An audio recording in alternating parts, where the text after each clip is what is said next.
Әл-Шериф Ислам зерттеу академиясының кеңесі бекітті.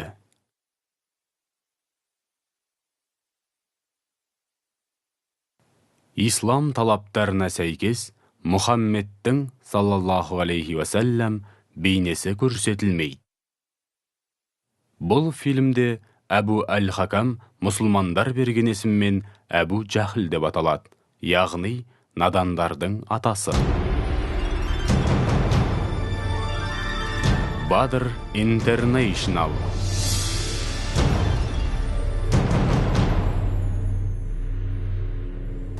Сихам Испердің құрметіне.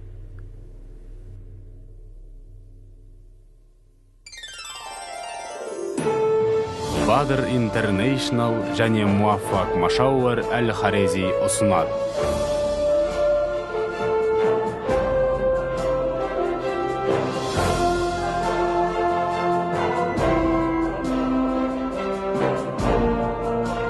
Мұхаммед соңғы пайғамбар.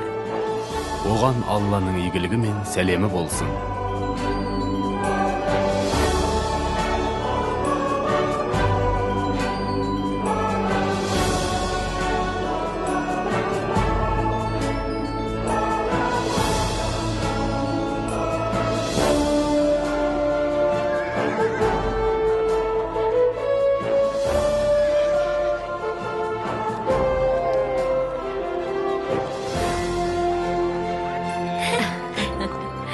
Қызым, асықпайын алайын. Қойымның жынын сатсам, көп пайда табам ғой, е? Иншалла, қызым. Не сатып алсам екен? Бұрын ақша жұмсап көрмеп ем.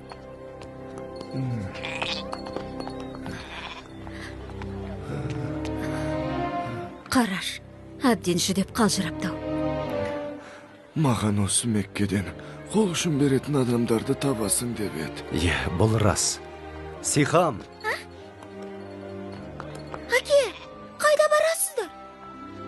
Бұл кісі көмекке мұқтаж, жәрдемдесуіміз керек, қызым. Сонда қойының жынын сатпаймыз ба? Қызым ау, Алла тағаланың бізге не бұйырғанын еске алсаңшы. Ол ата-анаға жақсылық істеңдер, жақындарға, жетімдерге, міскіндерге қамқорлық жасаңдар деп ескертті емес пе? Егер ұлы жаратушымыздың әмірін орындамасақ, онда бұл оған қарсы шыққанмен бірдей ғой. Мұсылмандар мейірбан болуы керек.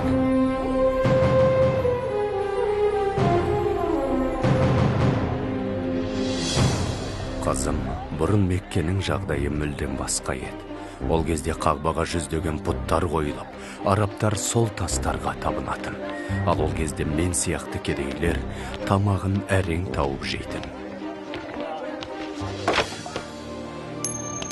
Рахмет, мырзам. Қане қолыңдағыны бер. Балақай, қарыз берген кісі ақшасын қайтарып алғанша асығады. Бұны білмеушімен? Өтінем. Қазір жағдайым жоқ. Үй ішім аш отыр. Мерзімің бітті. Тоқта! Ұстау оны!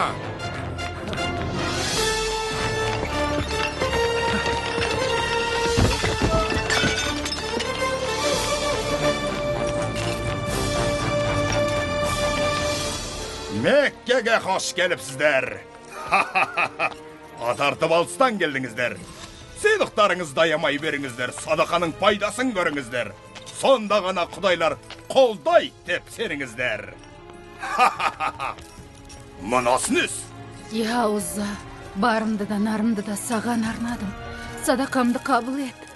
Ей Сумая, саған құлшылығың үшін емес тазалық үшін ақ төлейміз. Міне шартараптан халық қажылыққа келіп жатыр. Құдайлар жалтырап тұратын болсын. Қасиетті киелі Мекке, сені халқым сүйеді Мекке, ұрпағымның назары сенде, бар қызықтың базары сенде. Ақшамды бердім, енді тез болжап бер. Сабыр ет, Зухайыл. Киелі жебе дәл болшау үшін асықтырмаған абзал. Қане. Зухайыл, таңдауың өте жақсы. Семсер жасайтын ұстаны әлі де алда барбай бер. Жебенің айтуынша сені ешкім ұстай алмай. Ғажап! Мына бұл қаншаға бағалайды? Умая, құлдардың мықтысын сен ғана жақсы таңдайсың. Өтінем мырза, мені босатыңызшы, жалынам. Мұны сатып алам. Біләл. Бауырым, біліп қой. Тәнің сатылғанымен жаның сатылмайды.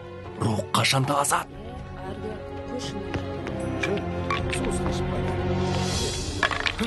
Сен жолдан бұлай тұр. Қазір. Мә балақай, екінші рет лақтыр. Бірақ есіңде болсын, ұтылсаң менің құлым боласың. Мә ұста.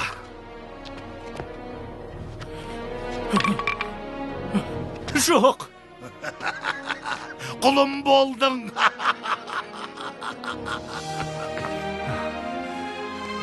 Рахмет сізге. Қане кет бұл жерден жолама маған.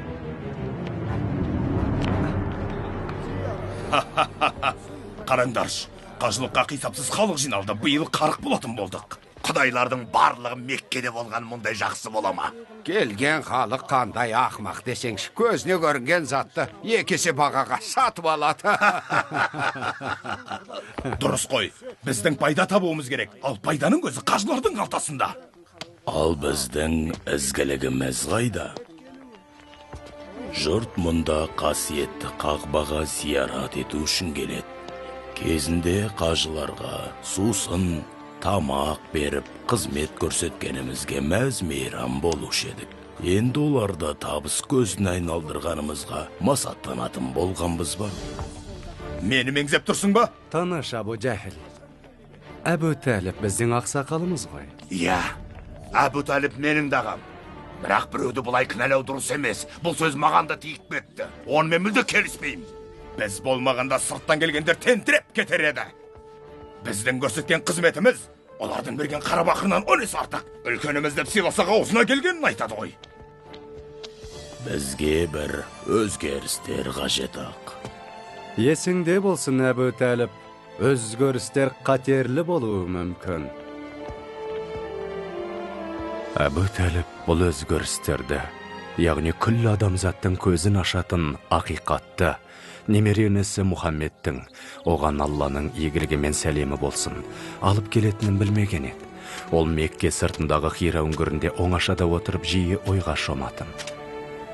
Меккеде құл иеленушілік, әйелдерді қорлау, сараңдық пен құмар ойындар, қыз балаларды тірідей көму секілді жан түршігерлік зұлымдықтардың етек жайғанына қатты қапаланатын. Мекке халқының аталары Ибрахим алейхиссаламның бір Аллаға деген тура дінін тастап, пұттарға табынып кеткені үшін жаны күйзелетін. Мұхаммед саллаллаху алейхи уассалам 40 жасында әдеттегідей Хира үңгіріне келеді. Кенет ол үңгірдің жарқырап кеткенін байқады. Аң-таң болған ол жан-жағына қарайды. Сөйтіп қарсы алдында тұрған Жәбірейіл алейхиссаламды көреді. Сол кезде Жәбірейіл алейхиссалам оқы дейді. Мұхаммед саллаллаху алейхи уассалам оқи алмайым деп жауап береді. Ол оған оқы дейді. Мен оқи алмайым деді. Сол кезде Жәбірейіл алейхиссалам оқы. Жаратушы ең Алланың атымен оқы. Ол адам баласын ұйыған қаннан жаратқан. Оқы, сенің Раббың аса рахымды. Ол адамға қаламмен жазуды игертті. Ол адамзатқа білмеген нәрсесін үйретті. Осын айтып Жәбірейіл алейхиссалам ғайып болады. Ал Мұхаммед оған Алланың игілігі мен сәлемі болсын. Көргеніне сенер-сенбесін білмей үрейлене үйіне қарай тұра ұмтылады. Таудан асығыс түсіп келе жатқанда алдынан тағы Жәбірейіл алейхиссалам шығып: «О Мұхаммед, сен адамзатқа жіберілген пайғамбарсың, ал мен Жәбірейілмін» деді. Ол көзін басқа жаққа аударып, қай жаққа қарамасын, Жәбірейіл алейхиссалам алдынан шығып: «О Мұхаммед, сен күллі әлемге жіберілген пайғамбарсың, ал мен Жәбірейілмін» деген сөзді қайталаумен болды. Осы көргенінен қатты тебіренген Мұхаммед саллаллаху алейхи уассалам жан ұшыра үйіне қарай жүгіре жөнелді. Қорқыныштан дір-дір етіп, ол әйелі Хазіреті Хадишаға: «Мені көрпемен бір көші» дей берді. Өз-өзіне келген соң болған жағдайды айтып: «Елес көріп, есімнен тана жаздадым» деді. Хадиша анамыз оны жұбатып: «О Мұхаммед, сені Алла тағала ешқашан қорғылмайды. Өйткені сен мейірімдісің, жалған сөйлемейсің, әлсіздерге қол ұшын бересің, мұқтаждардың қажетін өтеп, қиыншылықта сабыр етесің» дейді. Сосын Хазіреті Хадиша анамыз немере ағасы Урақа ибн Науфалдан кеңес сұрауға барады. Ол қарт кісі зағип болса да, Тәурат пен Інжілден біраз ілімі бар жан еді. «Мұхаммед, жаратушының жіберген елшісі. Халық оның елшілігін мойындамайды. Оған жала жабады. Ол Меккеден қудаланатын болады. О, шіркін, мен сол уақытқа дейін өмір сүрсем ғой, оған көмектесерем». Хазіреті Хадиша анамыз Мұхаммедтің салаллаху алейхи уассалам пайғамбарлығына қалтқысыз сенген еді. Сөйтіп ол ең алғаш иман келтіргендерден болды. Осыдан кейін ислам дінін өзгелер де қабылдай бастады. Мұхаммед халықпен жасырын жиын өткізіп жүр деген қауесет естідім. Қойшы, Әбу Жәхіл. Дегенмен ол бір нәрсе көгіттеп жүр. Оның не екенін біле алмадым. Асыранда ұлы Заид пен бауыры Әли соның жолын ұстанады дейді. Оны тек туыстары мен құлдар ғана тыңдап жүр емес. Бәрібір тоқтату керек. Айтшы, не үшін? Не үшін? Жат нәрсені насихаттаған үшін. Тыңда, егерде оған ергендер байлардан болса, үйреткен ілімі қауіпті болса, онда өзім мағоларға қара бұлтты төндіререм. Бірақ Әбу Жәхіл, бұл Мұхаммед қой. Құдай ақы, ол сенімді, әрі адал адам. Осылайша адамдар ислам дініне 3 жылдай құпия түрде шақырылған еді. Осы уақыт ішінде мен де мұсылман болдым. Балам, бұл қауіпті емес пе? Анашым, сен оны тыңдауың керек. Тездетейік, Жәлила. Тезірек кіріңдер. Бүгін адам күндегіден көбірек жиналды. Алла жар болсын.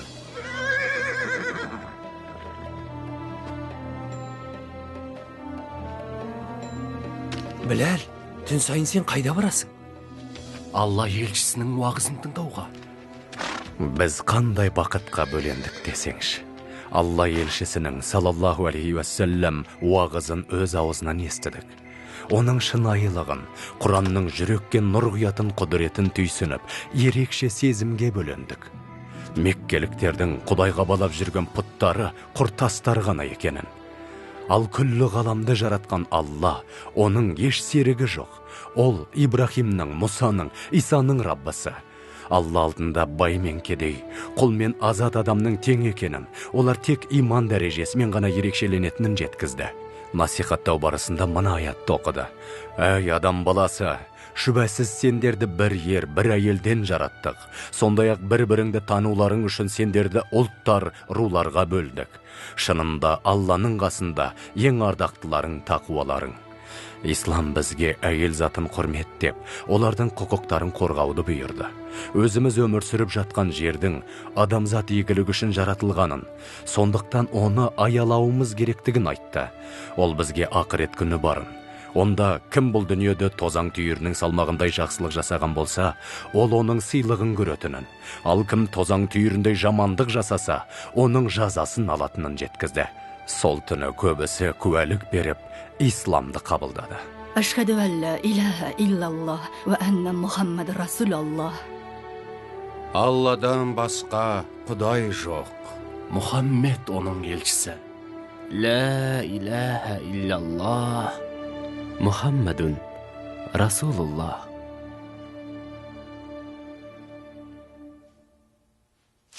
Бауырым, айтсам еш-сенбесің. Пайғамбар Алла тағаланың алдында барлық адамдар тең деп айтты. Мен оған ертіп бар. Мұхаммедтен келер қауіпті айтпап бедім. Иә, қауіпті екен мен де сездім. Оны дереу тоқтатуымыз қажет. Бұл қолдарыңнан келе қоймас. Не дейді? Біләл, бергел, соққыға жығады. Тәнімді қинаған мен жанымды бағындыра алмайды. Руқ азат. Олай болса, жаныңды сонда қалдыр да, тәніңді бер алып қаш. Мұхаммед туралы не білгенің бар, айт. Пайғамбар екеніне сенем. Пайғамбар? Естідің бе? Ол қолдарыңды азғырған екен. Сен құдайлардың жазасынан оңай құтыла алмассың. Мұхаммед, сендердің құдайларың жай ғана тас, олар пайдасыз деді. Пайдасыз? Пайдасыз. Босағадағы қол құдайларың пайдасыз жай тас деді. Еш зияны жоқ деп жүрген Мұхаммедтің ілімі туралы енді не айтасыңдар? Әбу Талib, бауырыңыз бізге қарсы үгіт айтып жүр. Маған оның сөзін тыңдап, әңгімелесуге мұрсат беріңдер. Алласын насихаттай берсін, біздің құдайларымыздан не шаруасы бар? Жағдайды ушықтырмаңдар. Оның уағызын тек кедейлер мен құлдар ғана тыңдап жүр емес пе? Жоқ, оларға Мекке мырзаларының бірі Әбу Бәкір де қосылды. Ол Мұхаммедтің досы. Оған сеніп соңына ерді. Ол бір ғана адам ғой. Жоқ. Бұл алғашқы ұшқан, от өршімей тұрғанда, дереу оны сөндіру керек. Дұрыс. Мұхаммедтің өлімі халыққа кең тарайтын болса, құдайларымызды күл талқан етеді. Сосын Қағбаға қажылық жасауға ешкім келмейтін болады. Ал қажылыққа ешкім келмесе, біздің күніміз қараң.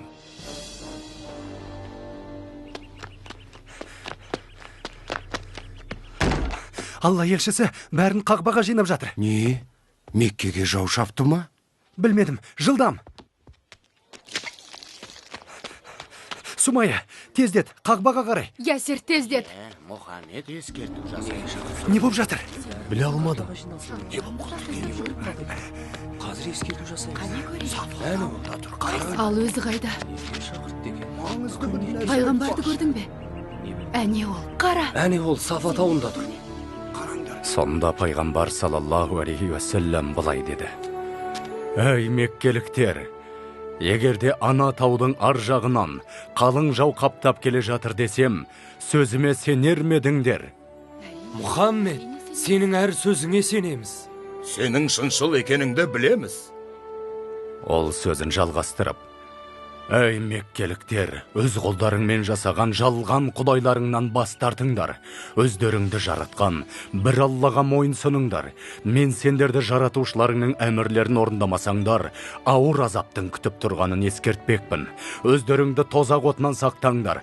Мен тек Алла тағаланың әмірін жеткізушімін. Мен сендерді Раббыларыңның қаһарынан қорғай алмаймын, деді.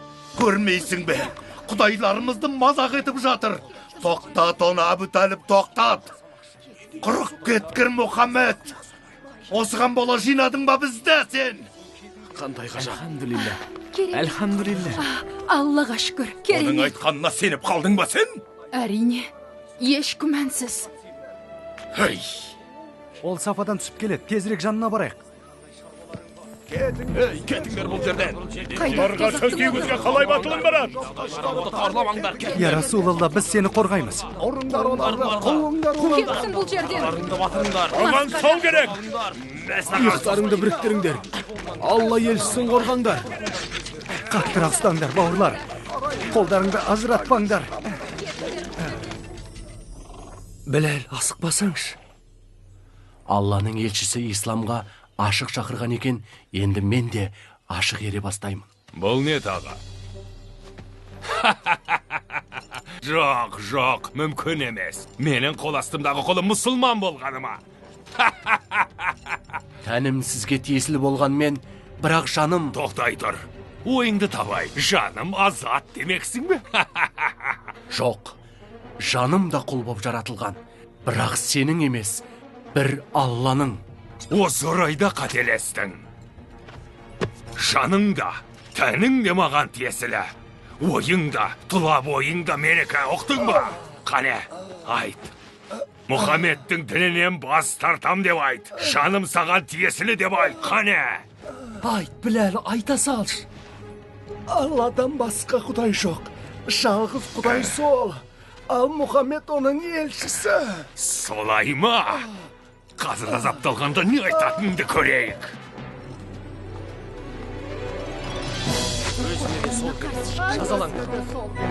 Мұхаммедтің дінінен бас тарт. Біләл? Басынған екен. Жалғыз. Ай, бас тартсаң. Алла жалғыз.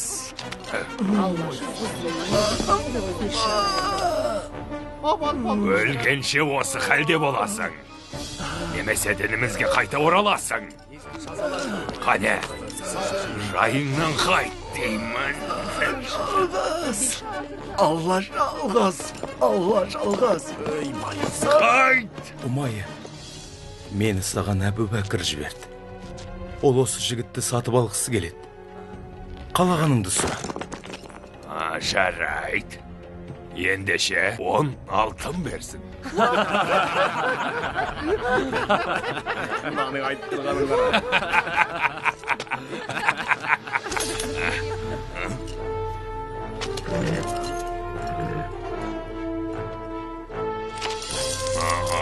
Сауда сәтті өтті деп тұрған боларсың. Мына сөзімді Әбу Бәкірге жеткіз. Мына қара бақырға да татымайтын құлға 3 алтынның өзі көп болар еді. Құнына 100 алтын сұрасаң да ол берер еді.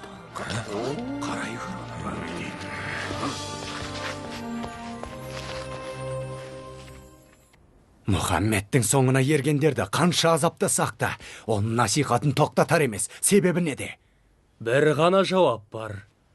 Ол Құранға жүгінеді. Не? Әлгі айтып жүрген ертегілерін айтасың ба? Өзі ойдан құрастырған сөз ұйқастары ғой. О, кешірім өтінем, Абу Жахил.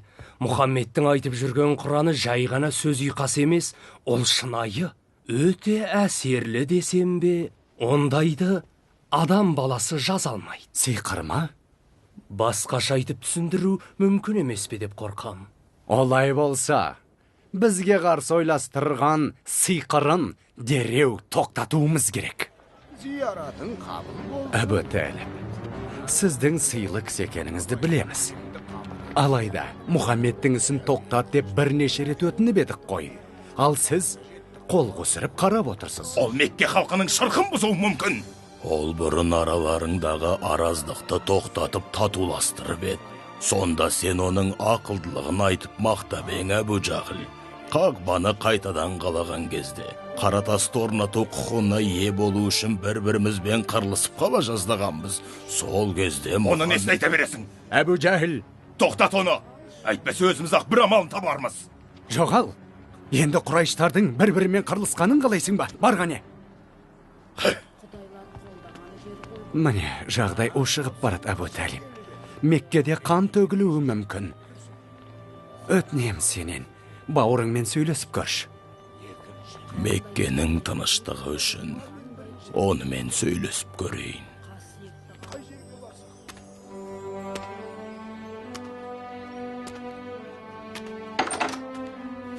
Мұхаммед, есікті жауып жақынырақ кел. Отыра ғой жаныма. Балам Мұхаммед, Құрайыштар насихатыңды тоқтатуыңды талап етуде. Айтқандарына көнбесең сені қорғап қалуға менде қауқар жоқ. Мұхаммед, Құрайыштар саған мынандай ұсыныс жасады. Егер мұны байлық үшін жасап жүрген болсаң, ақша жинап арамыздағы ең бай адам етейік. Ал билікті қаласаң, онда сені патша қылайық деді. Менің өміріммен өз өміріңді өлімге тігетіндей, сен ұстанып жүрген сенім соншалықты маңызды болғаны ма, балам? Сол уақытта пайғамбар, оған Алланың игілігі мен сәлемі болсын, аспанға қарап, көзіне жас алды. Кейін, «Ай, ағатайым, Аллаға серт. Егер де олар бұл ісімнен бас тартуым үшін оң қолыма күнді, сол қолыма айды ұстатса да, Алладан бұйрық келмейінше, немесе осы жолда құрбан болмайынша тастамаймын» деді. Мұхаммед, қалауың білсін. Өзің ізгідеп тапқан істеріңді жалғастыра бер, ұлым. Мен қашанда қасыңдамын, қазір де, тіпті соңғы демім біткенше де.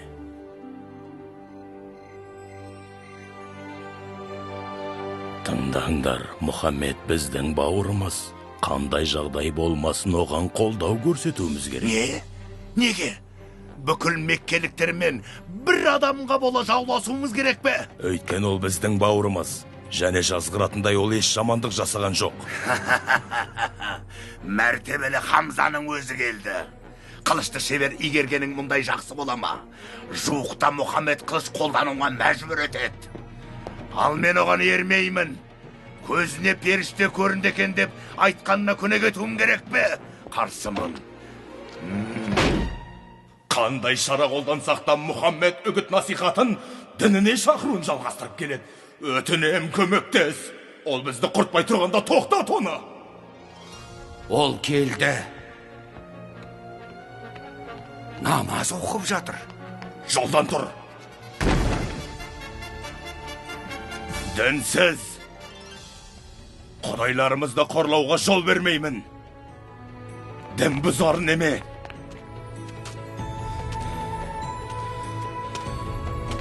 Түк болмағандай кете бермексің бе?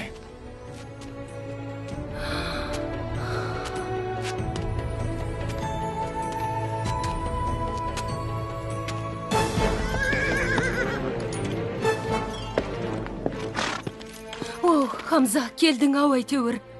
Не боп қалды? Бауырыңа не болғанын көрсең ғой. Әбу Жахил оны елдің көзінше әбден балағаттап масқаралады. Ал ол не істеді? Ештеңе. Өз жөнмен бұрылып кете барды. Ол бүгін осында намаз оқығысы келген еді. Оған ұнамайтын сөздер айттым. Мұхаммедті масқаралауға қалайша дәтің барды? Шайқасқың келсе менімен шайқас, қорқақ. Мен де оның дініндемін. Ол не айтса соны айтам. Жоқ.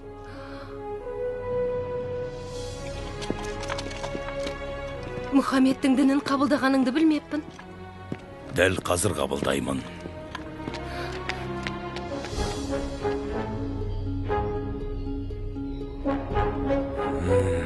Дереу іске кірісу керек.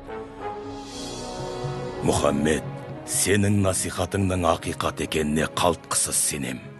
Айтқан әрбір сөзің хақ. Енді міне исламды қабылдайтынымды жария етем. Бір Алладан басқа Құдай жоқ. Және сен, Мұхаммед, Алланың елшісісің.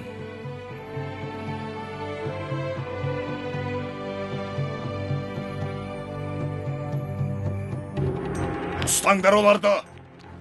Қане, келдіңдер, кел. Тимеңдер бізге.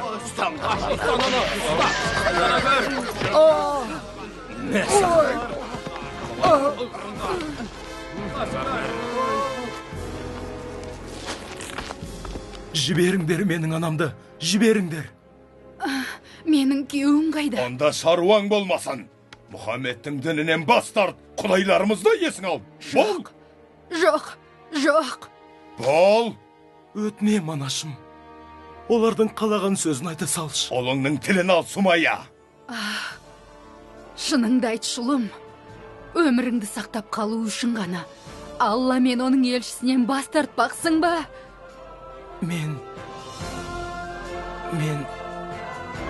Ал мен бас тартпайым. Бір Алладан басқа Құдай жоқ. Мұхаммед оның елшісі. Мені мазақ қылып тұрмысын. Олай болса, о сенің соңғы сөзің болсын.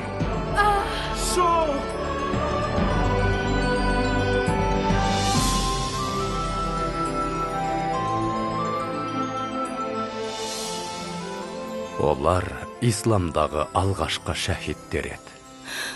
Сумайя мен Ясирдің жандары жаннатта болсын. Аллаға шүкір, Аммар тірі қалды. Оның жағдайы қалай? Оның қайғысына ортақтасып, қасында пайғамбарымыз жүр. Алла елшісі біздің өмірімізге тағы да төнуі мүмкін қауіптің алдын алып, Эфиопияға сапарға дайындалсын деді.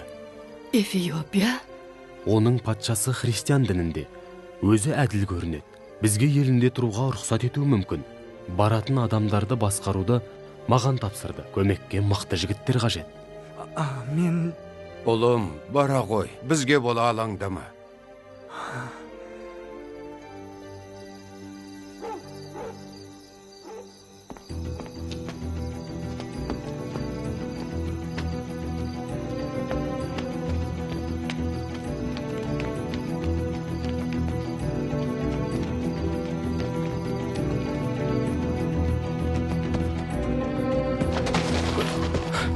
Бауырлар, тездету керек. олар білмей тұрғанда қаладан шығып кетуіміз керек, тез.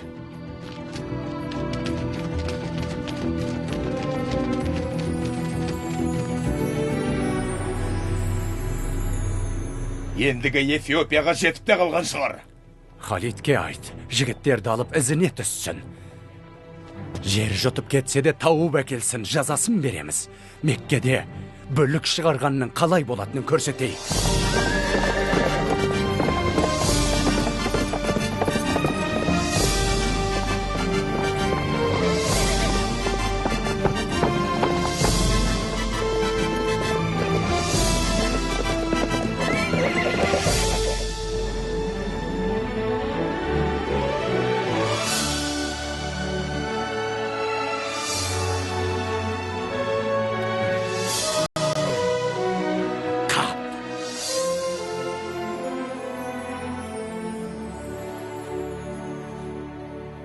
Ең сүйікті асыл тастарымды саған тарту етем. Бұл сенікі. Енді мені жомарттығым үшін жарылқа. Па, не деген жылдамдық. Сенің Эфиопия патшасын танитыныңды білем. Дұрыс, ол ескі досым ғой. Жақсы, бұл сыйлық соған. Сен оны сол жақтағы Мұхаммедтің ізбасарларын еліне қайтарып жіберуге көндірсең, сыйлығыңды аласың. Бұл тек менің ғана қолымнан келеді. Менің ғана.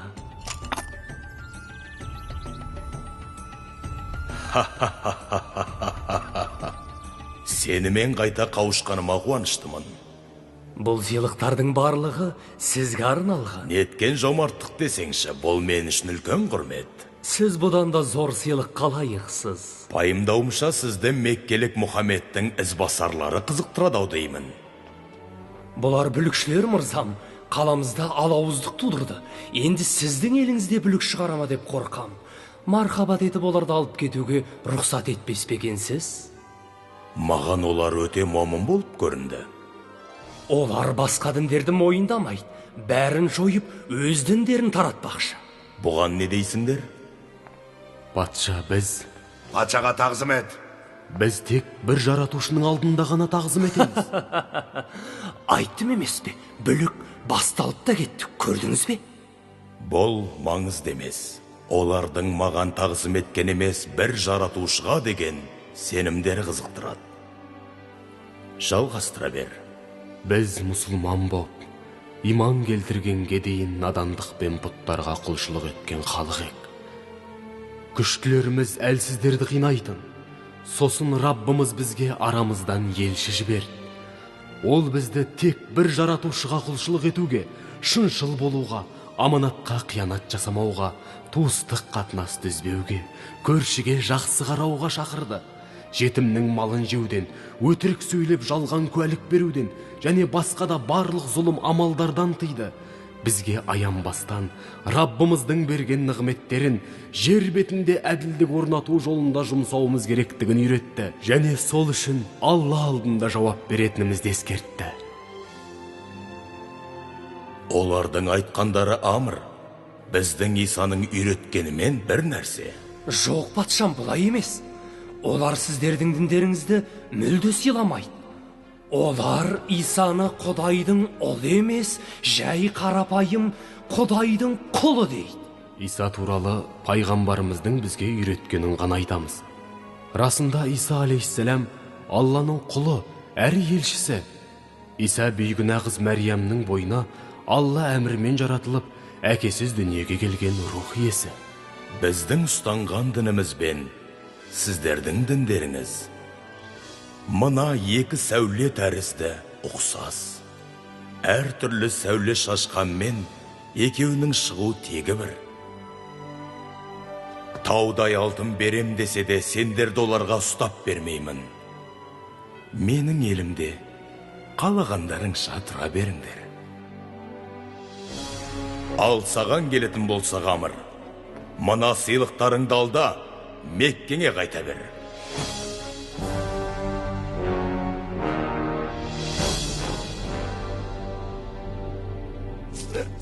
Әбу Хакам! Әбу Хакам! Қажылыққа келген екі бай Құмар ойыннан мені ұтып алам деп ойлады. Мен олардың құлдарына шейін ұтып алдым. Әйтеуір ұтылған екеуің емессіңдер ме? Әбу Жәхілдің туысы Омар ибн Әл-Хаттаб Мұхаммедтің дінін қабылдады. Омар? Хаттаптың ұлы Қайсар Омар ма? Я, Омар, я! Жоқ, тек ол емес. Ол Құранның құдіреті жүрегімді нұрландырып жіберді дейді. Содан исламды қабылдапты. Мен не істеу керек екенім білем. Ей құдайлар, жәрдемдесіңдер. Оларды тоқтатуға шамамыз келмей жатыр. Мүмкін сендердің қолдарыңнан келер. Әбу Ләхаб, үніңді өшірмес күнім. Оба жібер оларға. Не дедің? Табылған ақыл. Сен шешімін таптың. Мен бе? Біз оларды ортамыздан аластаймыз. Барынан жұрда етеміз. Керемет. Сосын олар Меккені тастап шығып, обасын бүкіл Араб еліне жұқтырсын. Ал біз оларды жібермейміз. Құрсауда ұстап аштан бұратылғандарын бақылап отыратын боламыз. Аштан? Ол қалай? Халыққа талап қоямыз. Мұхаммедтің адамдарымен тіпті оны қолдайтындармен де барлық қарым-қатынас түзудің шарттарын жазып, оны қақбаға іліп қоямыз. Олардан қыз алмаймыз, қыз бермейміз. Оларға еш нәрсе сатпаймыз және сатып алмаймыз. Мұхаммед қателігін мойындағанша, олар Меккеден аластатылатын болады.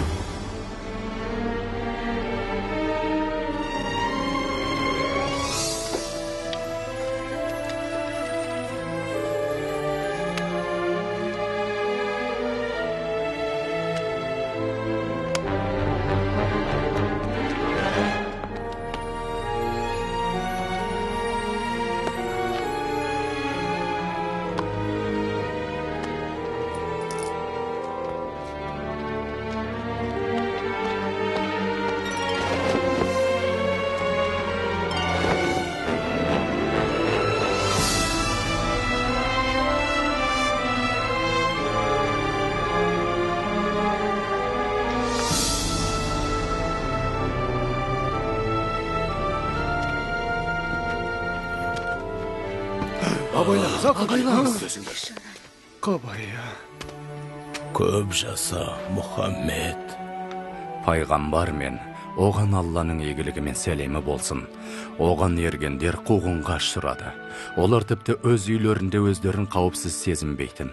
Сондықтан бас амандығын ойлап, олар тау шатқалына көшуге мәжбүр болды. Алла риза болсын, рахмет. Кешір, өкінішке орай тамақ таусылды. Анашым, тоймай қалдым. Білем, қызым, білем.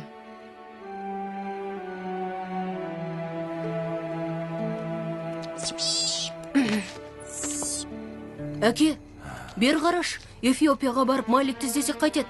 Ұлым, олар бізді жібермейді. Қалай ойлайсың, Малик біздің қандай халде екенімізді біле ме? Білмедім, балам. Оған хабар жібердім, күтейік.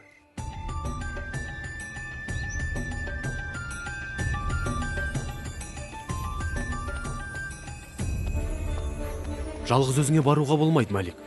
Қиналасың ғой. Үй ішім ашығып жатқанда мұнда жай барақат жүре алмайым. Амар, бары осы. Хадиш анамыз азық-түлік сатып алу үшін қолындағы барын сатып болды. Бұның өзі көпке жетпейді. Ұзақ уақыт бойы құрсауда болатынымызды кім білген?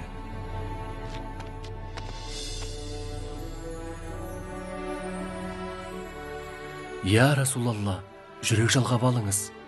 Біз үнемі сабырлыққа шақыратыныңызды білем. Бірақ денсаулығыңыз күннен күнге нашарлап барады. Біздің қамымызды ойлап, тамақтан бас тарта беруіңізге болмайды ғой.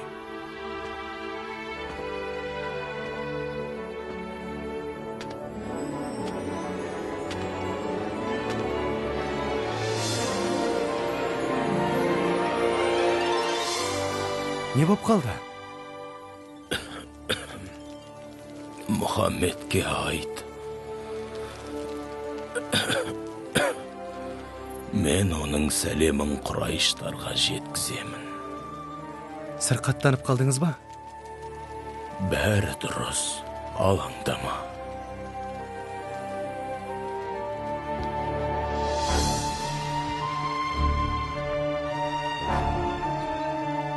Мына халіңді көріп, жүрегім ауырып қалды, Әбу Талib. Оныңа күмәнім бар. Мен өлсем, билік саған көшет. Міне сонда Мұхаммедке қастандық жасауға кірісерсің. Солай ма? Иә, дәл таптың. Жақсы. Ендеше, менің айтарым сендерге ұнап қалар. Мұхаммед маңызды нәрсені жеткізуімді сұрады. Егер ол өтірік айтса, онда ол сендерге беріледі. Оған қалаған үкімдеріңді шығарыңдар. Ал егер айтқаны расталса, Мұхаммед пен оның қауымын қудалағандарыңды тоқтатасыңдар. Айта бер. Шартты тыңдаңдар. Сендердің қағбаға іліп қойған, мұсылмандарға қарсы шығарған үкімдеріңді құрт құмырсқа жеп қойды. Жазудан тек Алланың атымен деген ғана сөз қалды.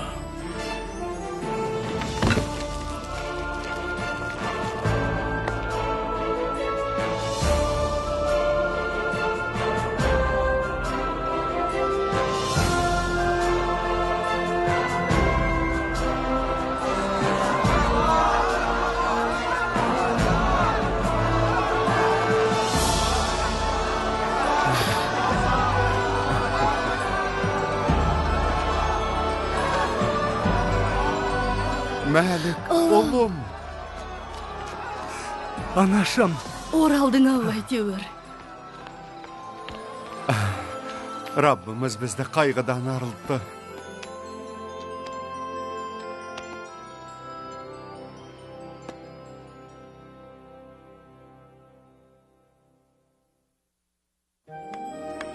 Осыдан кейін мұсылмандардың жағдайы бірте-бірте жақсара бастады. Қандай ғажап десеңші. Алла риза болсын. Мәлік, ұста. Джалила, пайғамбардың зайыбы ауыр халде жатыр. Хадишама? Жоқ. Барып жағдайын біліп қайт.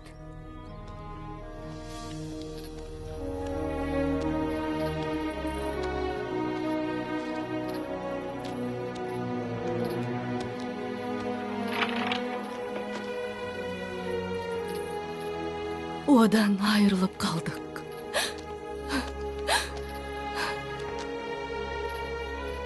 Ол 25 жыл бойы пайғамбарымызбен қуанышта да қайғыда да бірге болды. Иман келтірген алғашқы мұсылман да сол еді.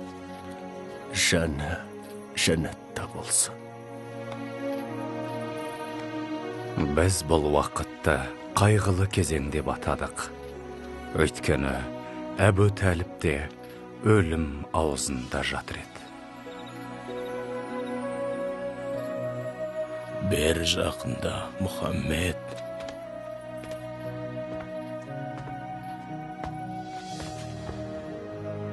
Құрайыштар мен көз жұмбай тұрып, бір нәрсені өтінді. Маған сөз беруің керек. Олардың діндерін және өздерін жайына қалдырамын де, ұлым. Бізге қарсыласқаныңды қойсаң, саған еш қастандық жасамаймыз. Сонда пайғамбар саллаллаху алейхи уассалам келісем деді.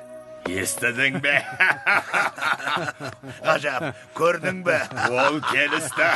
Ол іле сөзін жалғастырып, тек менің бір шартым бар, соны орындасаңдар, күллі араб елі мен парсылар сендердің құзырларыңда болады. Айта бер.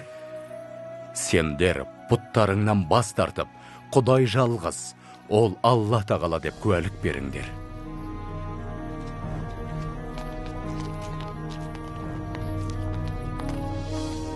О, ұлым Мұхаммед, бала кезіңде сені маған алып келгенде, өзіңнің ұлы адам болатыныңды сезгем.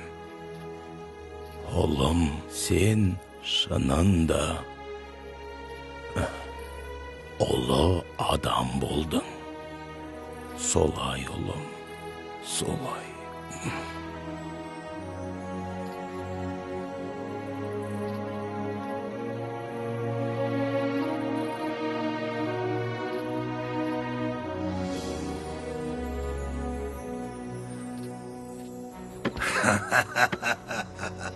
Ақыры жұлдызым жандау. Енді сендердің билеушілерің мен болам. Иә, дұрыс. Бірақ билік қолыңда ма? Не? Қаласаң тіпті өзіңді патшамын деп жарияла. Бірақ менің жолымда тұрушы болма. Біз алдымен маңызды мәселені шешіп алайық. Мұсылмандар ма? Жоқ. Мұхаммед.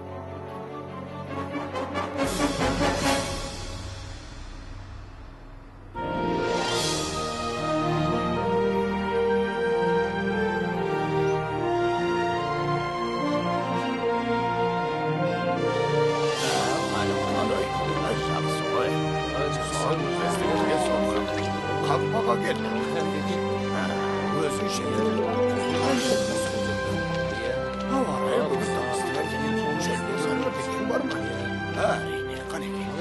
Олардың емін еркін намаз оқығандарына қарап жайбырақат тұра алмаймын.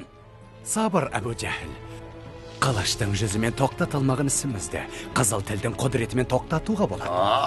Ақындарды меңзеймісің? Иә, олар халықты Мұхаммедтің дінінен бас тартуға үгіттеп жүр. Тіпті Әбу Лахабтың өзі ділмәр болып кетті. Тыңдаңдар, алыстан келген бауырлар. Анау менің бауырым Мұхаммед. Одан сақ болыңдар. Ол сиқыршы және өтірікші. Ол өзін пайғамбармын деп жариялады. Сөзі жұмсақ болған мен көксегені бәрімізге патша болу. Мұхаммед, бізді тұтқан діндерің жалған. Құдайға санап жүрген пұттарың жай ғана тас. Сендер адастыңдар деп құстаналайды.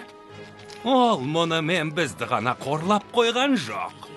Бұл сөзімен ата-бабаларымызға тіл тигізді. Оның айтуынша біздің ата-бабаларымыз адасқан, әрі надан болған көрінеді. Айтыңдаршы, біз осындай қорлыққа көнуіміз керек пе?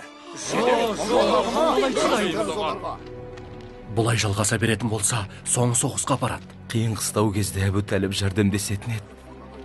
Енді баратын жеріміз де жоқ. Біләл, сен бісің? Иә, сен кім боласың? Мен баромын. Былтыр Ясриптен пайғамбардың насихатын тыңдауға 12 адам келбек. Ясриптен, есіме түсті. Біз исламды қабылдадық. Жан тәнімізбен. Естідің бе? Ясриптен 12 мұсылман исламды қабылдапты. Жоқ, 100 адам. Біз пайғамбардың Ясрипке көшкенін қалаймыз. Бұл біздің... Тыныш. Қазір сөйлесе алмаймыз. Алла елшісі сендермен Ақаб алқабында кездеседі. Бүгін түнде.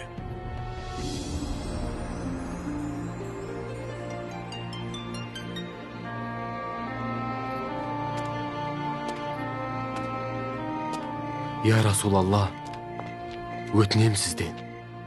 Ясрипке көшіңізші. Айтсам сенбессіз. Біздің қала қанға боялды. Ағасы інісін өлтіруде. Мұндай сұмдықты тек сіздің насихатыңыз ғана тоқтата алады. Халыққа уағыз айтыңыз. Я Алланың елшісі, ал біз сізді бар күшімізбен қорғауға сөз береміз. Я Расулалла, Алла тағала бізге жол сілтеп тұр. Пайғамбар, оған Алланың игілігі мен сәлемі болсын, бұл ұсынысты қабыл етіп, бізге Ясрипке көшуді бұйырды. Мен түнде сапарға шығуға қорқам. Жолға түнде шықсақ, бізді ешкім байқамайды. Неге басқалармен бірге кетпейміз? Тыныш, бәріміз бір уақытта көшсек, жауларымыз біліп қояды. Тез кетейік.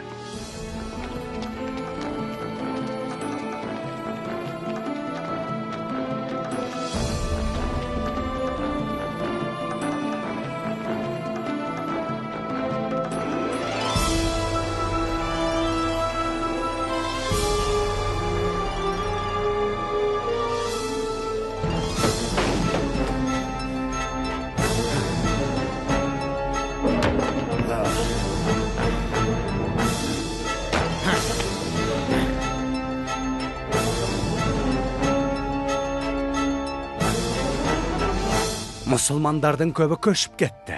Бірақ Мұхаммед Меккеде қалған мұсылмандардың көшуін күтіп отыр. Оңтайлы сәтте босынайды. Жақсылап ойланып, Мұхаммедке қандай шара қолданатынымызды ақылдасайық. Мүмкін оны зынданға тастарымыз. Жоқ, Меккеден қуып жіберейік. Иә, тентіретіп жіберу керек. Бас ауған жаққа кетсін, сонда Мекке біздікі болады. Ясрипке барып өз патшалығын құрсын дейсің бе? Басқа қандай ұсыныс бар? Өлтіріңдер оны. Не? Бұған ешкімнің батылы бармайды. Оны өлтірген адам Мұхаммедтің әулеті мен басқа тайпалардың кәріне ұшырайды.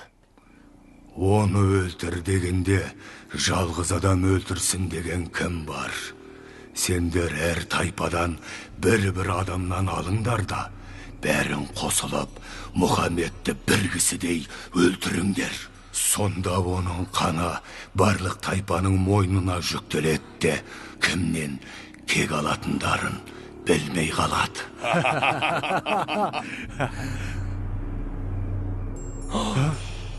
Тыныш. Сол түні пайғамбарымызға саллаллаху алейхи уассалам Жәбірейіл алейхиссалам келіп, бүгін түнде үйіңді түнеме деп ескерткен еді. Содан Алла елшісі саллаллаху алейхи уассалам бауыры Әлиді шақырып алып, сен бүгін менің төсегімде ұйықта деп өтінеді. Ол Әлиге еш зиян болмайтынын білген еді. Ол үйінде бастаймыз ба? Қазір емес. Намаз оқу үшін сыртқа шығады, соған дейін тоса тұрайық. Сол кезде Пайғамбар оған Алланың игілігі мен сәлемі болсын, түнімен сәжде етіп, жаратқаннан көмек сұрайды. Сөйтіп құдіретті Алла тағала пайғамбарына қастандық жасауға келгендердің көзін перделеп, ұйықтатып тастады.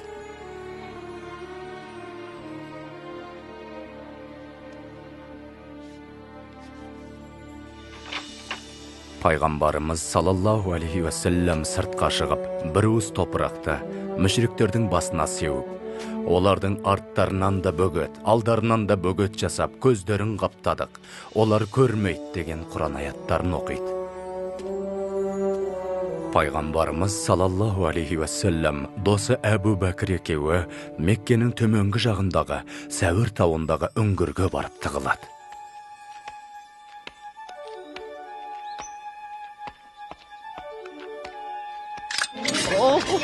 Сендер Мұхаммедті күтіп тұрсыңдар ма?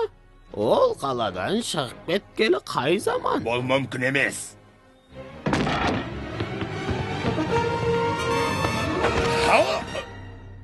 Қайда кетті? Мұхаммедті ұстап әкелген адамға 100 түйе беремez. Іздеңдер ona.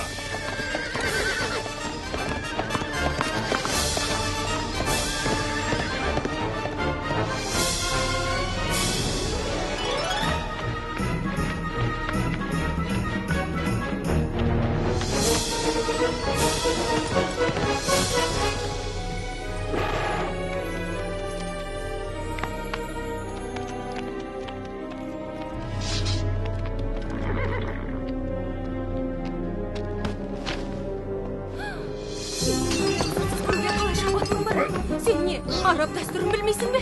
Кет бұл жерден, кет!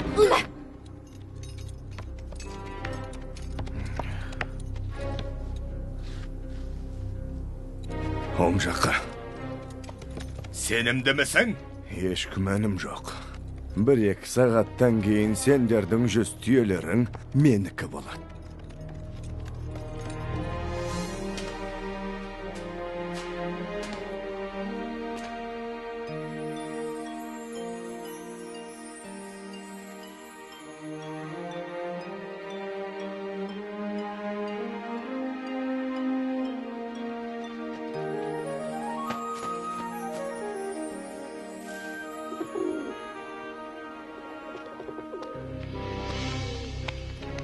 Осының ішінде ме? Адам іздері көрінбейді ғой. Ол үңгірдің ішінде. Мынаған қара, өрмекшінің торын бұзбай ішіне қалай кірмек? Көгершінің ұясы да сол күй тұр. Мұнда ешкім жоқ, ақымақ неме?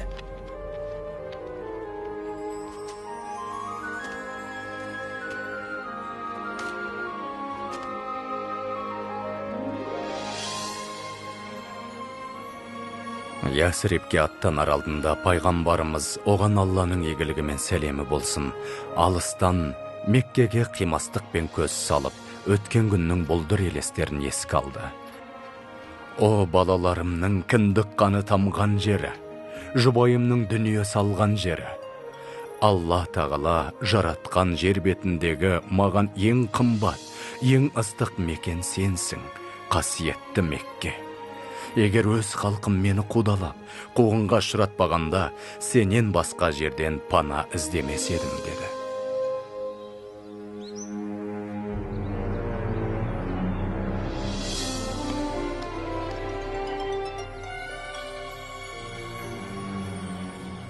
Енді Алланың аптапсыздығына мұншама төзу мүмкін емес. Меккеден әлі шықпаған шығар.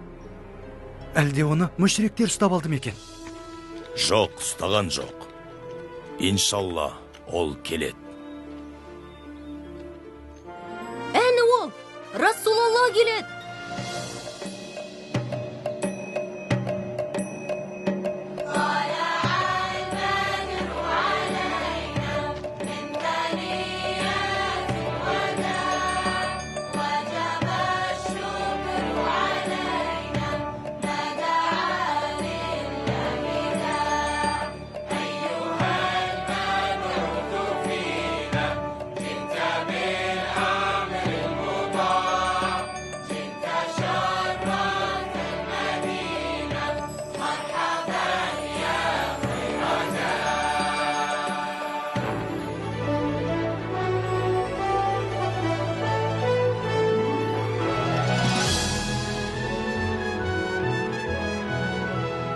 Біз емін еркін құлшылық еттік. Тұрмыс тіршілігімізде қиындықтар кездессе де, біз бақыт дедік. Қызым, ұстазының тілін ал. Бері кел, Хади. Мен әкеммен бірге мешіт салуға жәрдемдескім келеді. Алдымен ілім ал. Пайғамбарымыз бізге ілім алуды бұйырды. Жарайды.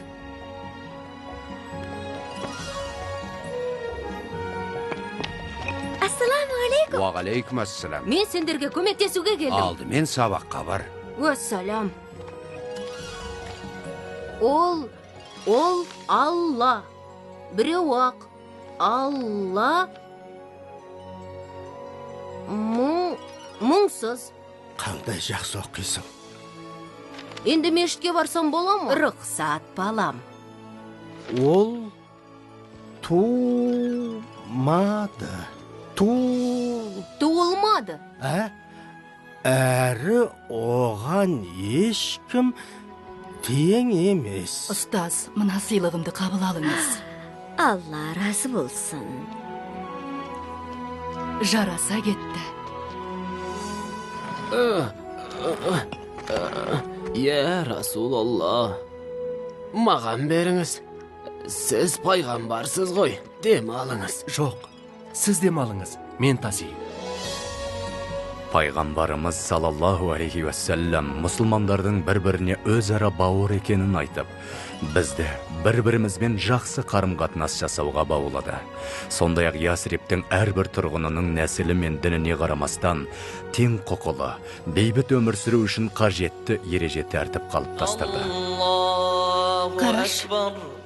Аллаху акбар. Не болды екен?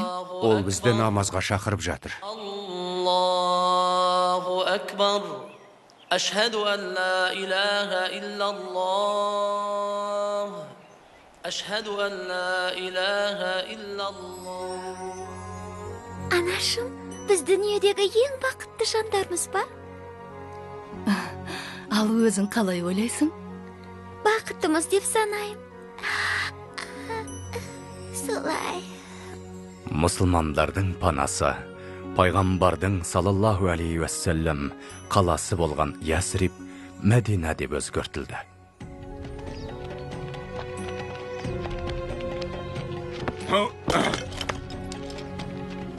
Мұсылмандардың Меккеде қалдырып кеткен дүниелерінің барлығын жинап алдық. Жақсы. Барлығын Шамға баратын керуенге тиеп, сол жақта сатып жібереміз. Олардың мүлкі енді біздің меншігіміз.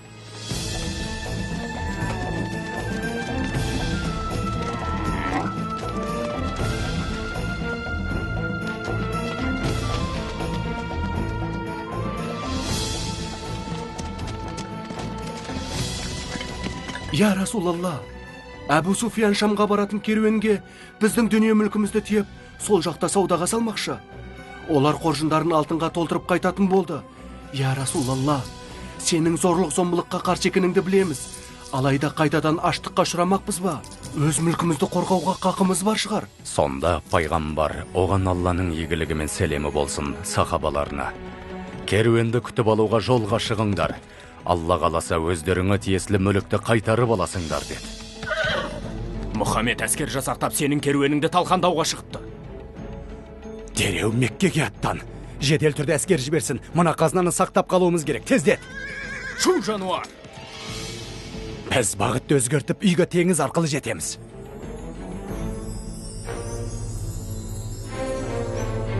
Бүгін әскер жолға шығады. Ал сен болсаң, менің орныма барып соғысасың. Ешқашан олай істемеспін. Менің орныма соғыссаң, қарыздарыңды кешірем. Қарсылассаң, айтпады деме. Қазір-ақ өлтіре салам. Бірақ мен...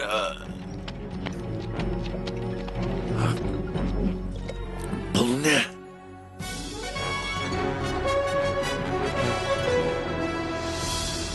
Көптен күткен сәт келді. Алға! Әбу Жәһіл мұсылмандар әскерінен 2 күндік жерде. Оған хабарла, мен қауіптен құтылдым. Олар Меккеге қайта берсін. Бірақ біздің әскер олардан 3 есе көп қой. Мұхаммедпен соғысу үшін оның өзі аздық етеді. Сондықтан Меккеге жылдам қайтсын деп талап ет.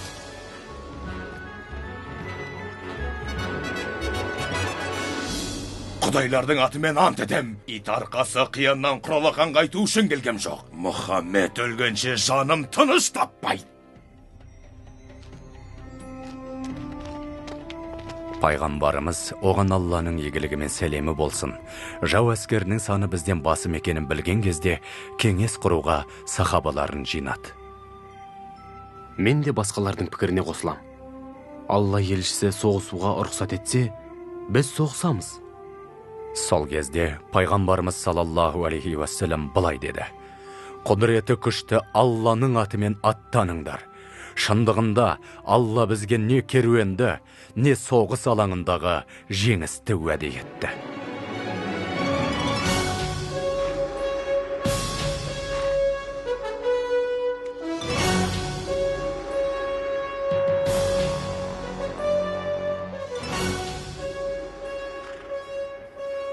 Біз мүшриктермен Бәдірдегі құдықтардың жанында жолықтық. Найзаңды дайында.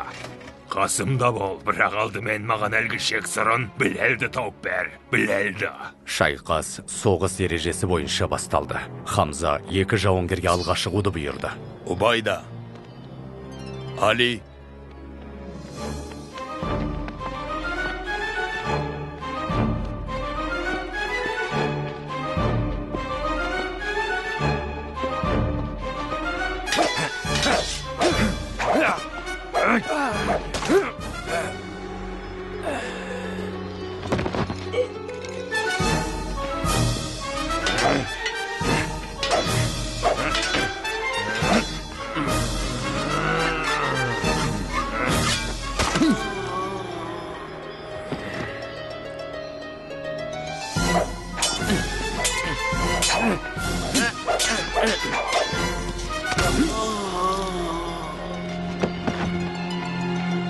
Құдайлар үшін алға!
Өстері арыстандай айбарлы екен.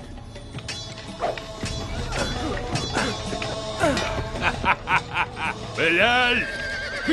Мая? Allahu Akbar.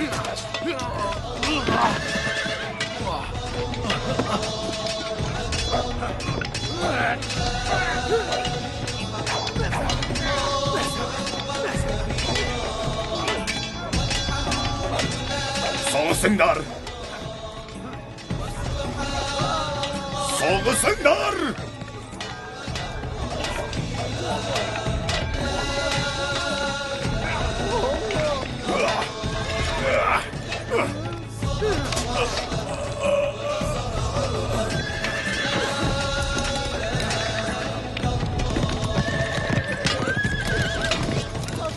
Олар қашты.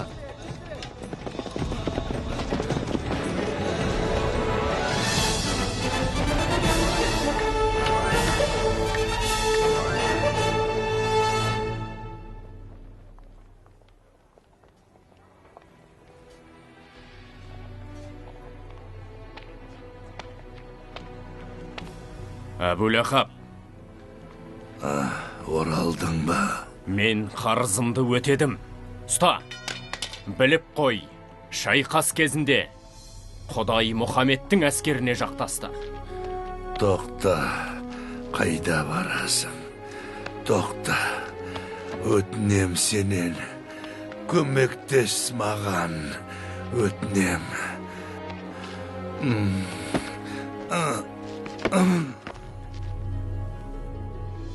Ақымақ, есуас. Оған керешегінде айтпап бен. Олармен әлі соғысармыз. Мәселе онда емес. Біз алғашқы мүмкіндікті пайдалана алмадық. Енді жұрт Құдай расында мұсылмандарды қолдайды деп ойлайды. Айтпады демеңдер, енді оның бетін қайтару мүмкін емес. Ол жай пенде ғой. Жоқ, сен жай пендесің. Ал Мұхаммед тәрізділер сан ғасырда бір туылады. Құдайлар куә. Осы қазынаның бәрін соған қарсы күреске жұмсаймын. Қару жарақ, ат сатып алып, мықты әскер жасақтаймын. Сол кезде кімнің әскері күшті екенін көрерміз. Меккеліктер бізге қарсы 3000-ға жуық әскер жинапты. Я Расулалла, біздің санымыз не бәрі 700. Пайғамбарымыз саллаллаху алейхи уассалам сахабалармен кеңесіп, жақындап келе жатқан жауды Ухуд тауының бөктерінде қарсы алуды ұйғарды.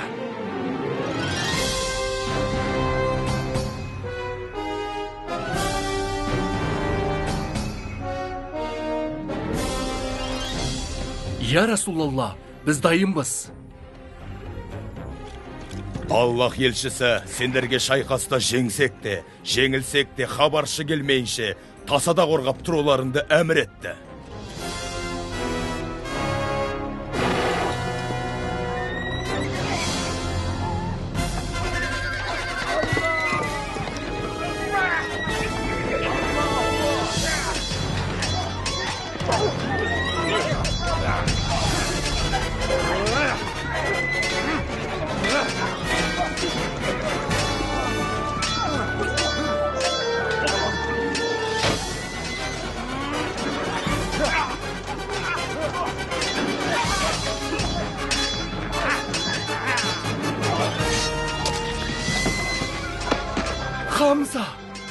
Хамза өлді. Алға! Қараңдар, мүшриктер шегінді. Бұл не істегендерін? Соғысыңдар, соғысыңдар. Тоқтаңдар, соғысыңдар. Алға, саптары бұзылды. Біз де шегінеміз бе? Жоқ, әлі емес, қара. Қайда барасыңдар? Көмектесуге? Жоқ, болмайды. Пайғамбарымыз кетпеуді бұйырды. Соғыс бітті ғой. Олар қашып барады. Қайтыңдар, қайт дедім. Тоқтаңдар. Алға!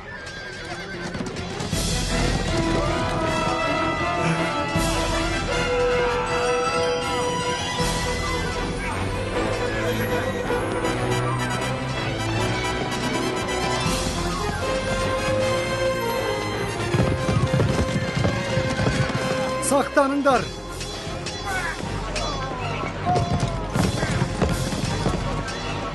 Ту сыртымыздан шабуыл. Алға!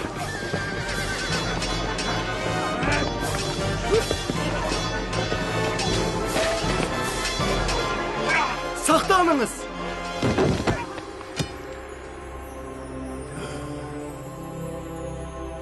Мұхаммед өлді, қараңдар! Жоқ. Жоқ.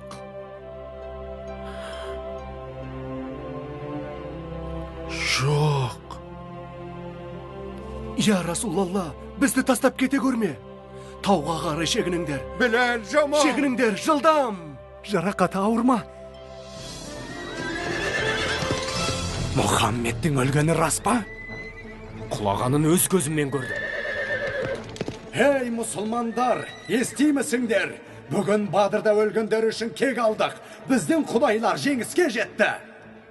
Біздің сарбаздар жәннатта, ал сендердікі тозақта.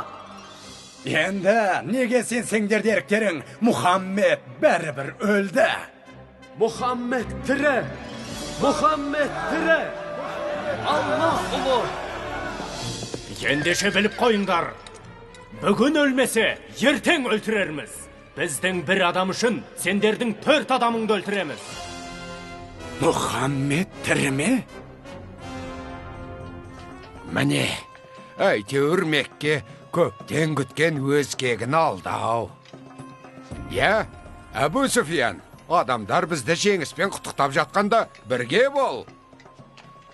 Мұхаммед тірі. Онда тұрған не бар? Хамзаны және оған қоса 70-ін өлтірдік қой. Кел, одан да бәріміз бірге тойлайық. Қалайша тойламақшысыңдар? Бәрі Мұхаммед тірі деп шаттанып жүргенде, қалай жеңісті тойламақсыңдар? Мұхаммед тірі. Енді жағдай өзгереді. Енді мұсылмандарға қарсы тек меккеліктер ғана соғыспайды.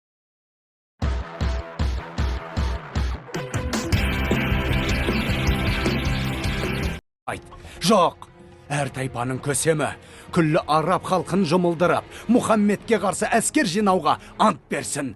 Жұрттың аузынан Мұхаммед тірі дегеннің орнына, Мұхаммед өлді дегенді еститін болайық. Сосын ислам да өледі. Ешкімде тірі қалмайды. Бар байлығымды Мұхаммедті жою үшін жұмсайым.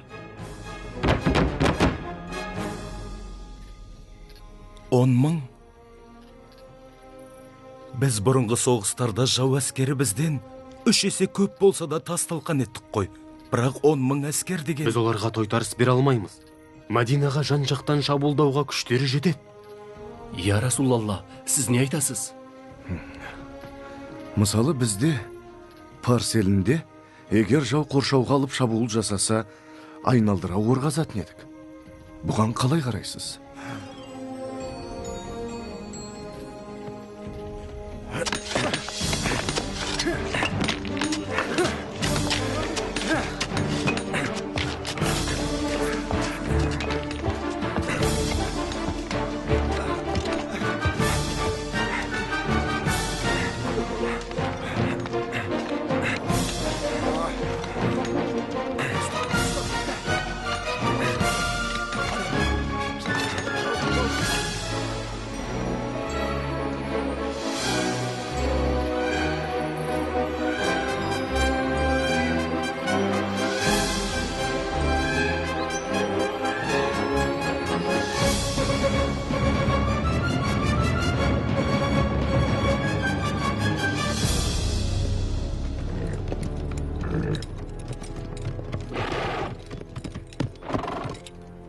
Бұл не тағы?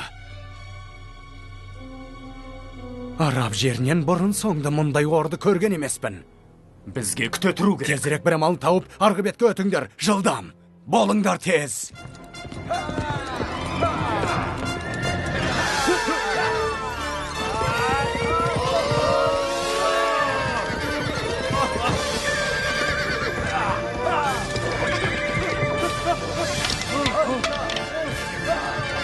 Жалғастыра беріңдер. Мырза, әскердің жартысына топырақ төгіп жол салдыр. Жартысы ордан секіріп өтуге тырыссын.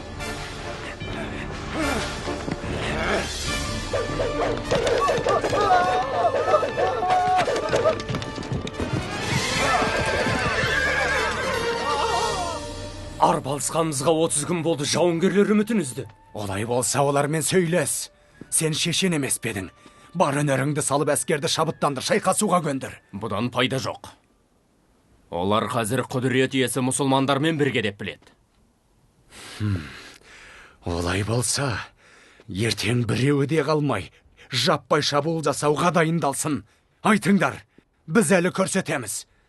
Біздің әскер олардан анағұрлым көп.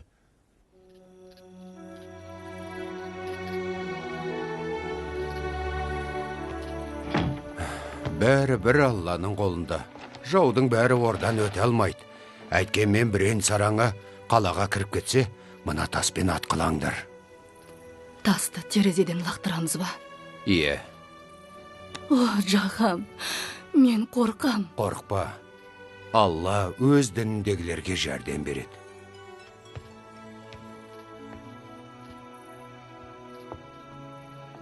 Есікті мықтап жауып ал.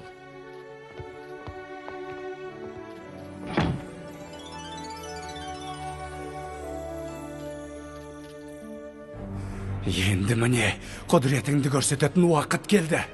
Сол түні пайғамбар оған Алланың игілігі мен сәлемі болсын, Раббымызға былай деп дұға қылды. О адамзатқа даналық кітабын түсірген есепке жүйрік Алла. Мұхаммедті өлтіріп, оған ергендердің барлығын талқандап құртып жібер. Уа жаратушы ем, мына ру тайпаларды жеңіліске ұшырата көр. Я Хубал, сен үшін арабтардың ұлықтарын жинадым. Бізді қолдай көр. Уа Аллам, олардың күлін көкке шұрып, жермен жексен ет.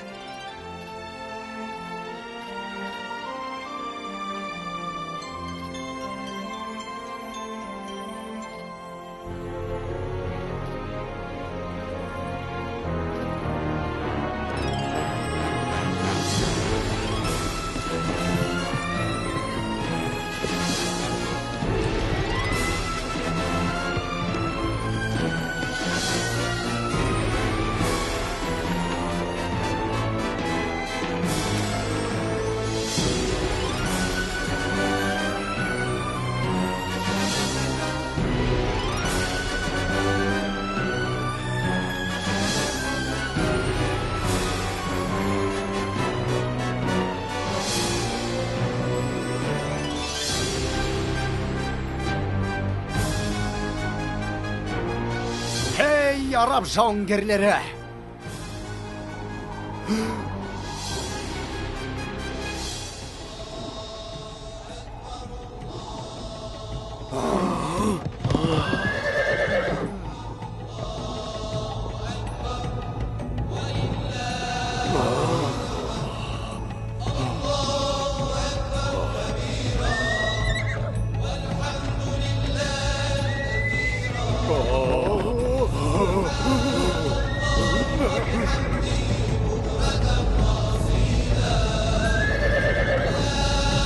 Kaçpanlar, birbirine mıknatıslanlar.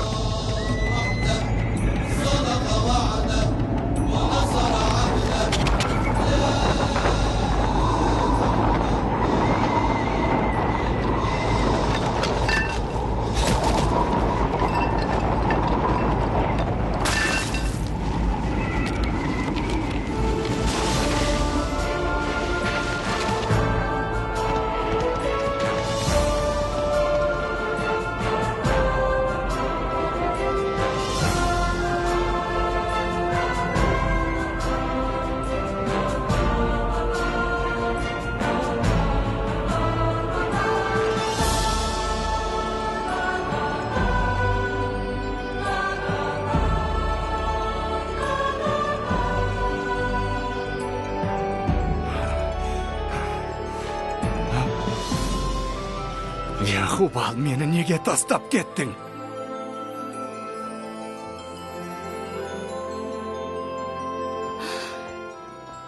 Alloh Taala bizni qutqarib qoldi.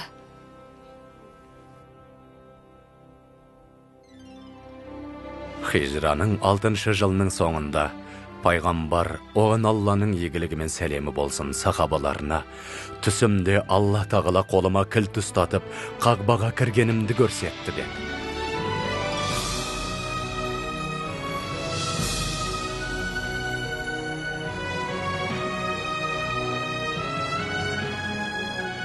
Біз қасиетті қағбаны тәуап етуіміз үшін кіші қажылыққа дайындалуымыз керек деді.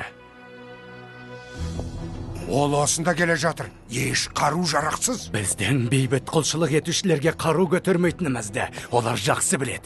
Дәстүрді сақтамаса ғараптардың бәрі бізді жаншып тастайды. Құрып кетсін олар. Бәрібір түк істей алмаймыз. Бұл айдан анық. Не? Мұхаммедтің Меккеде емін еркін қажылық жасағаны масқара ғой. Басқа амал жоқ. Амал жоқ. Оларды Меккеге кіргізбеу керек. Оларға Сухайлды жіберем. Бейбіт келісім жасасын, бастысы мұсылмандар Меккеге кірмеу керек.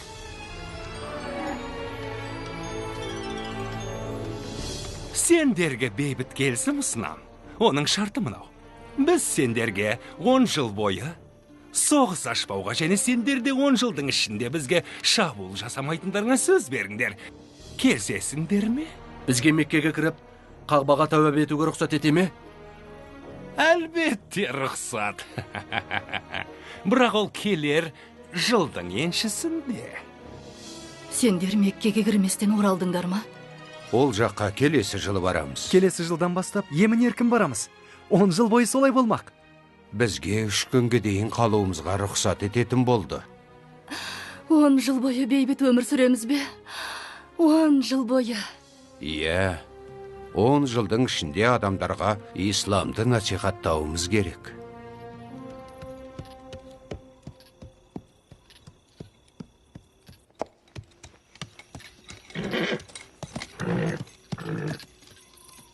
Алға.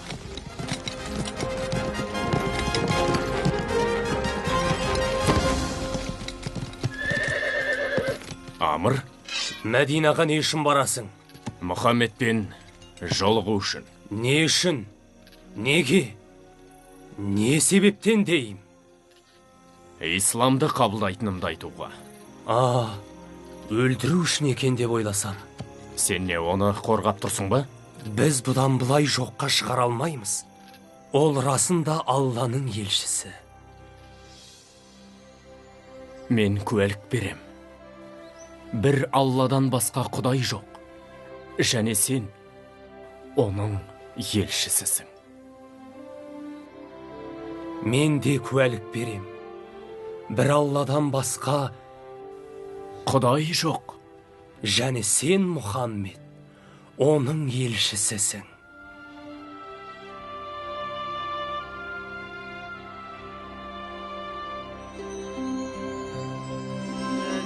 الرحمن الرحيم آمن الرسول بما أنزل إليه من ربه والمؤمنون كل آمن بالله وملائكته وكتبه ورسله لا نفرق بين أحد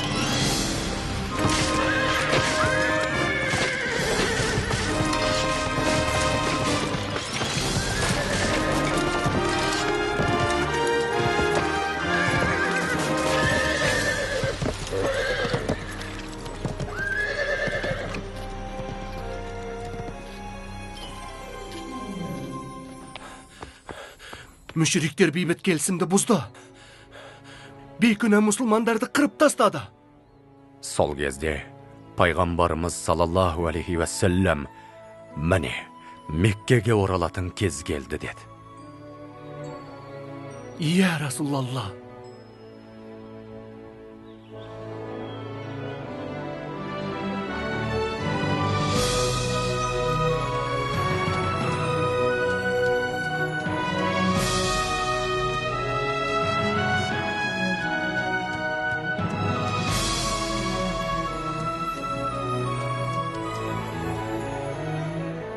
Я Расулалла, біз дайынбыз. Бауырлар, Меккеге!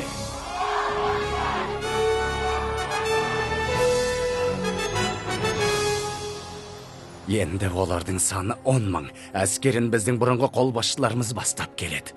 Мені Мұхаммедпен жолықтырсын.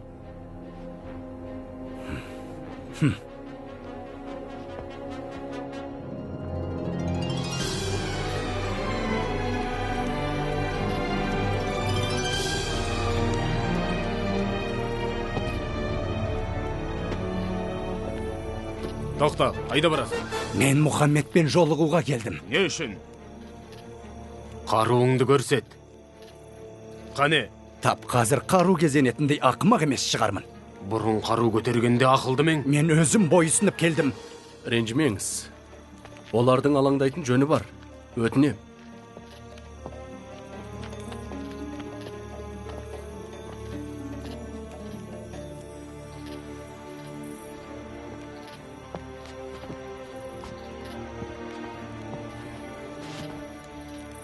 Кешір бізді. Сендерге қатыгездік танытып, әділетсіздік жасаппыз. Тонадық, қинадық, және қан төктік. Бұдан бұлай саған қарсы шықпаймыз, және қарсыласа да алмаймыз. Сонда Алланың елшісі салаллаху алейхи уассалам Меккеге бейбіт түрде кіретіндерін, ондағылардың бұдан бұлай бейбіт өмір сүретінін, және Мекке ислам рухымен гүлденетінін айтты. Мен де осылай боларына сенгенмін, және сенің алдыңда куәлік берем. Шынында бір Алладан басқа Құдай жоқ. Және расында сен, о Мұхаммед, Алланың елшісісің. Мен меккеліктерді дайындайын. Мен бақыттымын. Бұрынғы барлық істеген істеріме қарамастан Мұхаммед тірі деп айталам.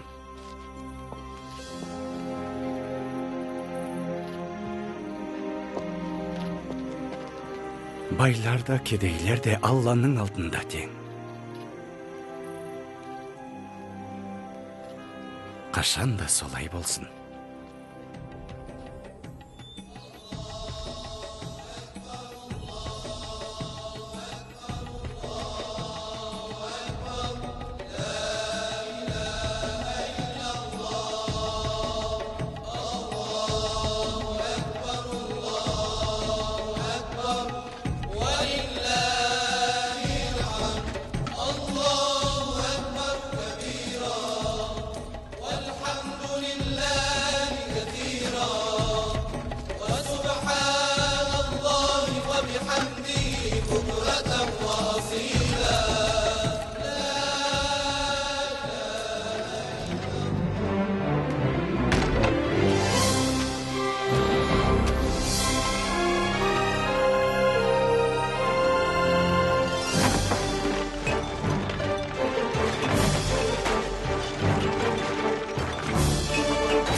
Бауырым, Аллаға шүкір, енді сенің тәнің де, жаның да азат.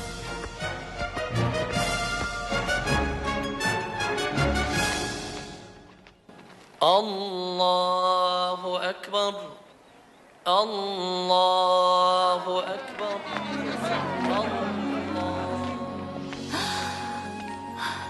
Аллаға шүкір, әйтеуір үйге оралдық ау. Аллаға шүкір. Келіңдер, құлындарым.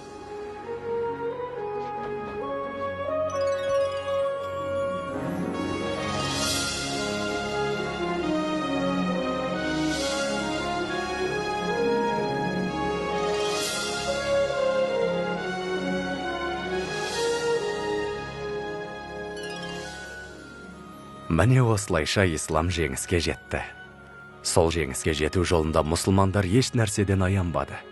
Бірнеше жыл өткен соң Мәдина қаласында пайғамбарымыз салаллаху алейхи уассалам дүние салды. Ол 63-те еді. Ол қарапайым өмір сүрді, мұқтаждарға көмек көрсетуді қолынан келгенін аямады. Одан айырылу біз үшін үлкен қайғы болды. Шіркін, пайғамбармен кездесіп, сөздерін өз аузынан естігенімде ғой. Бірақ ол өшпесіз қалдырды. Ислам мәңгі. Ата, енді қайда барасыз? Мен білмеймін. Мен білем, осында қаласыз да Меккеде жұмыс істейсіз, иншалла. Сіздің қолыңыздан келеді. Өте әдемі екен. Менің тоқу шеберлігіме тең келетіндер жоқ. Бірақ керекті құрал жабдықтар мен қой жүніне мұқтажбын. Егерде жүн тапсақ, Құрал сайманның бәрі дайын. Иә, расында. Ендеше, менің қойымның жынын алыңдар. Жоқ, қалайша, ол сенікі ғой. Жоқ, мен оны сізге сыйлайым.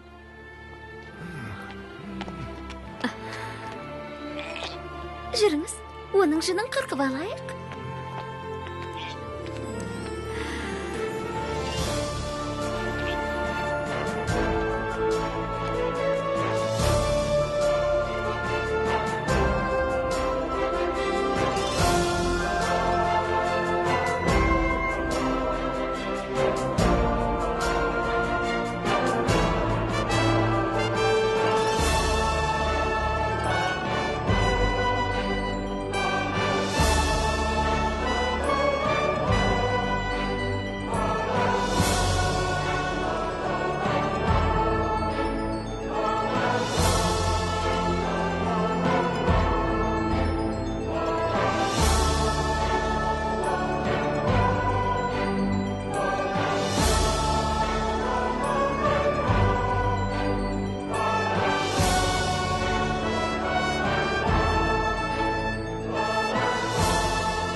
Фильмді қазақ тіліне